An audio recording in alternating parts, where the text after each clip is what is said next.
भारत ने जंग का तबल बजा दिया, दरिया चिनाब में पानी की आमद रोक दी। पाकिस्तान का रद्द-ए-अमल सामने आ गया, भारत को टेक्निकल नॉकआउट कर दिया। भारत क्यों पानी रोक ही नहीं सकता? भारत की जानिब से आबी जारियत जारी है और मोदी सरकार ने दरिया चिनाब में पानी की आमद रोक दी है। भारतीय इक़दाम के बाइस दरिया चिनाब में पानी के बहाव में मुसलसल कमी आ रही है। हेड मराला के मुकाम पर पानी की सतह कम होकर 4300 क्यूसिक रह गई। 2 रोज पहले पानी की सतह 87,000 क्यूसिक थी, जबकि इस मुकाम पर मामूल के मुताबिक 25 से 30,000 क्यूसिक पानी बहता है। भारत की जानिब से दरिया चिनाब पर मौजूद डैम से पानी बंद करने की वीडियोस भी वायरल हुई हैं। भारतीय मीडिया ने दावा किया है कि भारत मकबूजा कश्मीर के किशन गंगा डैम में भी पानी रोकने जा रहा है, जिसके बाद दरिया झेलम में भी पानी की आमद में कमी का खदशा है। भारत की जानिब से सिंध-तास मुआहिदा यकतरफा तौर पर खत्म करने के ऐलान के बाद दरियाए रावी में भी पानी आने के इम्कानात मजीद कम हो गए हैं। भारत ने 2001 में दरियाए रावी पर 3 डैम तामीर किए थे, जिसके बाद पाकिस्तान की तरफ पानी का बहाव तकरीबन 75% कम हो गया था। इसके बाद से रावी सिर्फ मानसून के दिनों में ही किसी हद तक बहता दिखाई देता है। बाकी साल खास तौर पर दिसंबर से मार्च के दौरान इसका बहाव तकरीबन खत्म हो जाता है। पाकिस्तान के साबिक Indus water commissioner Siraj Memon का कहना था कि भारत बगलिहार डैम में चंद घंटे से ज्यादा पानी नहीं रोक सकता।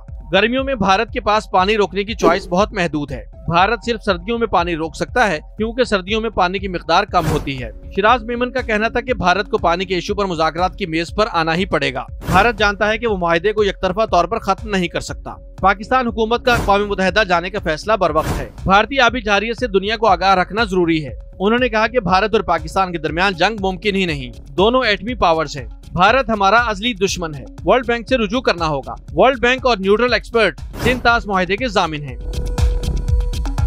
दूसरी जानिब इस्लामाबाद में मुनक़्क़िदा तक़रीब इलाक़ाई मुकालमा 2025 के उन्वान से खिताब करते हुए नायब वज़ीर आज़म और वज़ीर ख़ारजा इसहाक़ डार ने कहा है कि भारत यकतरफा तौर पर सिंध-तास मुआहिदा मनसूख नहीं कर सकता। भारत का यकतरफा मुआहिदा मनसूख करना ऐलान जंग तस्वुर किया जाएगा। उनका कहना था कि हम पहल नहीं करेंगे, हम लोग अलर्ट है। भारत ने जारियत की तो भरपूर जवाब देंगे। हम अपने हिस्से का एक बूंद पानी भी नहीं छोड़ेंगे। खिताब में इसहाक़ डार का ये भी कहना था कि पाकिस्तान पहलगाम वाक़े में बिल्कुल मुलविस नहीं है, जबकि भारत ने बगैर सबूत के बेबुनियाद इल्जामात लगाए। माजी में भी भारत की तरफ से की गई मुहिमजोई को लम्हों में नाकाम बना दिया था। भारतीय फिजाइया को उसी की जुबान में जवाब दिया गया। भारतीय तैयारों ने एक बार फिर कोशिश की तो उन्हें भागने पर मजबूर कर देंगे। Night 29th and 30th of April, we had credible news of some misplay or adventurism by Indian Air Force.